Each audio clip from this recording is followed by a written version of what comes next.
আসসালামু আলাইকুম। টাকা থাকলে গোটা পৃথিবী আপনাকে সম্মান দিবে।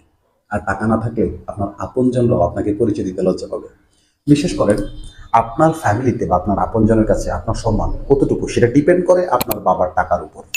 আপনার বাবার টাকা যদি বেশি থাকে তাহলে আপনার ফুফু, আপনার খালা, আপনার চাচা, চাচী এরা আপনাকে দেখলেই সাদর সম্বোধন জানাবে, আদর করে বুকে টেনে নিবে, ভালো ভালো খাবার অফার করবে, দেখলে সুন্দরভাবে কথা বলবে।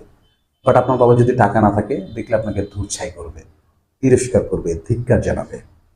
এবং তেতো হলো সত্য এই যে আপনার টাকার উপর ডিপেন্ড করেই আপনার ভাই বোন বা আত্মীয় স্বজনরা আপনার সন্তানকে মূল্য দিবে। আপনার যদি ভালো অবস্থান থাকে, তাদের জন্য ভালো কিছু করতে পারেন, আপনার সন্তানকে তারা ওই চোখে দেখবে। আবার আপনার যদি টাকা না থাকে, আপনার সন্তানদেরকেও তারা ধূর্ছাই করবে। সো সম্মান কামাতে হলে প্রচুর পরিমাণ টাকা কামাতে হবে।